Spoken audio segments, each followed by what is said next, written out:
Saat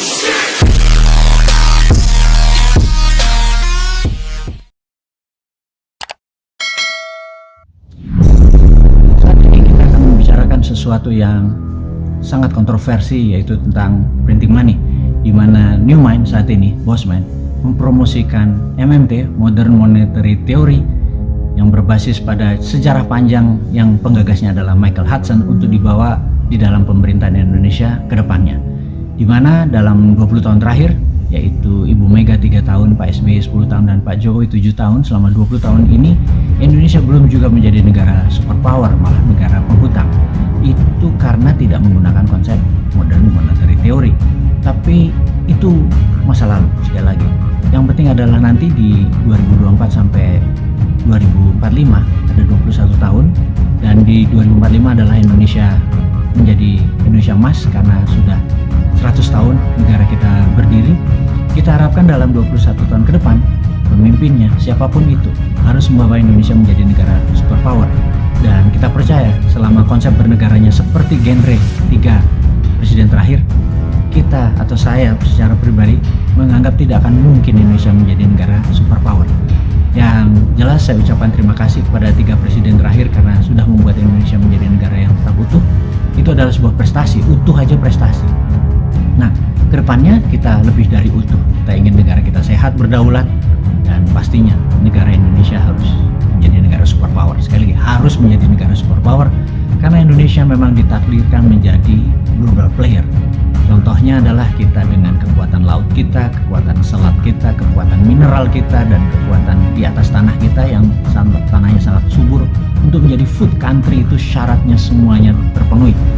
Tetapi saat ini 3 presiden terakhir tidak pernah memanfaatkan selat tadi, tidak pernah memanfaatkan kekuatan maritim tadi, tidak pernah memanfaatkan kekuatan mineral sebagai deterrent faktor atau faktor penggentar, dan juga tidak membuat negara ini surplus pangan untuk menjadi food country, tapi kita masih impor termasuk pupuknya. Tapi sudahlah, kita nggak usah berpikir apa yang sudah mereka lakukan. Toh mereka sekali lagi adalah presiden yang dipilih oleh rakyat, dan tugas kita ke depan adalah bagaimana kita membuat lebih baik. Tetap mereka adalah senior kita, dan kita tetap harus menghargai siapapun mereka itu yang telah membuat negara ini utuh. Itu luar biasa. Kembali ke masalah printing money.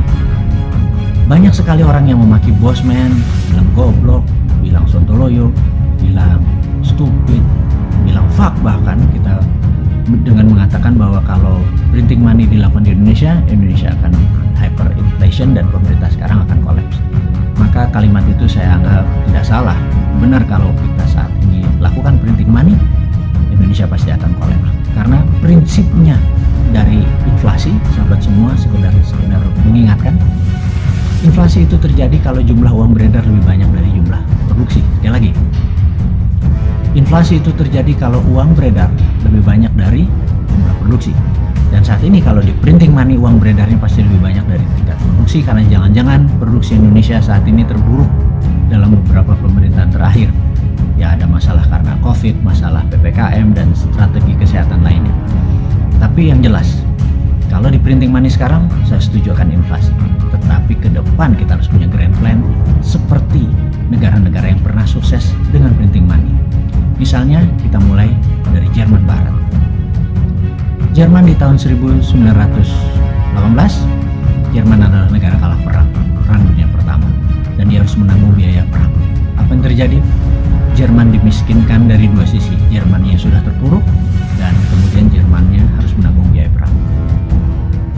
Kita lompat sebentar dari 1918 ke 1933 atau 15 tahun kemudian, Jerman mulai melakukan invasi.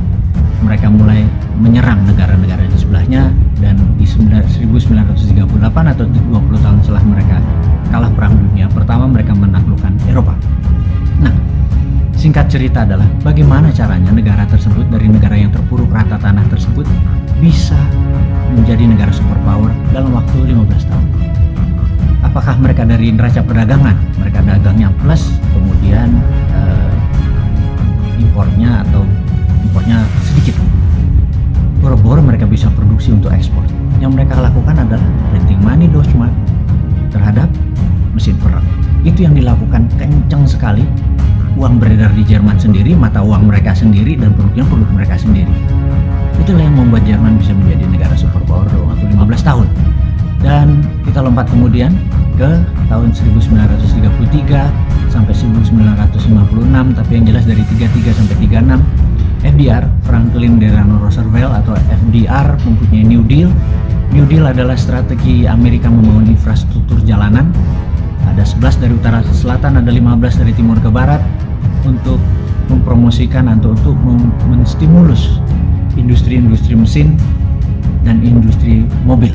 Jadi bukan hanya sekedar membangun jalanan yang uangnya Amerika, modalnya Amerika, mesinnya Amerika, teknologinya Amerika, semen, pasir, batu, besi semua Amerika. Dan di dalam membangun infrastruktur tadi tujuannya bukan hanya membuat jalanan yang isinya mobil asing, tapi yang jelas membuat jalanan mobilnya mobil Amerika. Jadi dia hanya memutarkan bisnis di domestic consumption. Dan singkat cerita, strateginya adalah printing money. Waktu itu adalah New Deal itu adalah 100 billion dolar. Itu 100 billion dolar masa itu, bukan sekarang ya. Mungkin kalau sekarang nilainya hampir 10 kali lipat dari nilai yang di print atau dicetak berdasarkan proyek infrastruktur tadi yang namanya New Deal. Kemudian kita lompat kembali ke tahun 1945, di mana Jepang kala itu adalah negara yang kalah perang. Hiroshima Nagasaki membuat Jepang rata tanah.